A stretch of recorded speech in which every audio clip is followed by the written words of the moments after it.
Hello, Prince residential senior secondary school की online क्लासों में आप सभी का स्वागत है।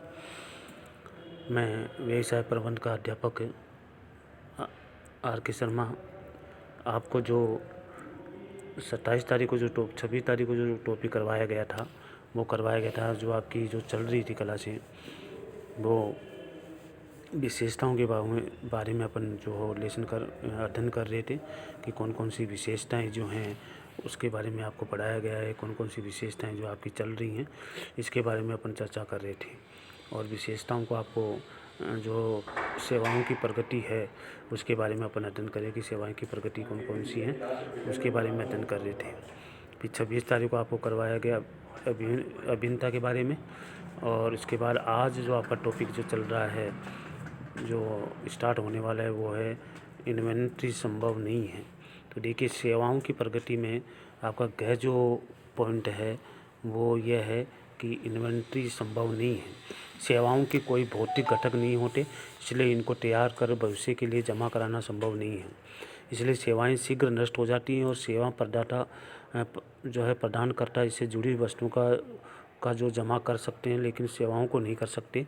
इसका अर्थ हुआ कि मांग और पूर्ति का प्रबंधन महत्वपूर्ण है, क्योंकि सेवाओं का निष्पादन उसी समय किया जाता है जब ग्राहक उसकी मांग करता है। इसका निष्पादन उपभोग के समय से पहले संभव नहीं होता। जब उपभोग करते हैं उसे पहले संभव नहीं होता, इसलिए इसके पहले बाद में संभव होता है। इसलिए उदाहरण के लिए रेल यात्रा के लिए आवश्यक टिकट को संभाल कर रखा जा सकता है, लेकिन रेल यात्रा से उसी समय की जाएगी जबकि रेलवे इसकी सेवा प्रदान करेगा। संबद्धता, इसलिए अगला पॉइंट जो है सेवाओं की विशेषताओं में सबसे महत्वपूर्ण जो विशेषता सेवा प्रदान करने की प्रक्रिया में ग्राहकों का सहयोग। ग्राहक अपनी विशिष्ट आवश्यकताओं के अनुसार सेवाओं में सुधार कर सकता है। इसके बाद ये तो ही आपकी सेवाओं की प्रगति कौन कौन सी है या विशेषता है कौन कौन सी हैं उनके बारे में अपन चर्चा की है। अब आपका जो टॉपिक चलेगा वो चलेगा सेवा और वस्तुओं में अंतर क्या है। उपयुक्त वर्णन से स्पष्ट है कि सेवाओं को वस्तु से विभिन्न दर्शाने वाली दो विशेषताएं होती हैं। तो देखिए, वो दो विशेषताएं कौन कौन सी हैं। पहले कि इसमें स्वामित्व को स्थानांतरित करना संभव नहीं। दूसरी जो सेवा है, प्रदाता एवं उपभोक्ता दोनों ही मौजूदगी होना जरूरी है। वस्तु का उत्पादन होता है जबकि सेवाओं को प्रदान किया जाता है। तो सेवा एक क्रिया है जिसे घर नहीं ले जाया जा सकता, हम सेवाओं के प्रभाव को ही घर ले जा सकते हैं।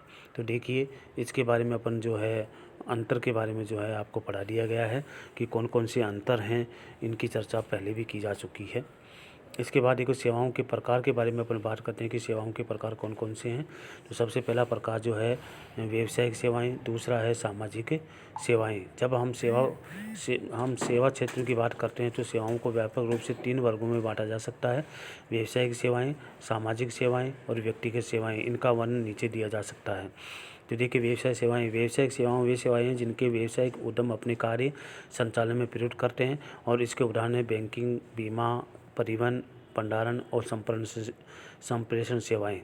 और सामाजिक सेवाएं वे होती हैं जो कुछ सामाजिक उद्देश्य को पाने के लिए स्वेच्छा से प्रदान की जाती है।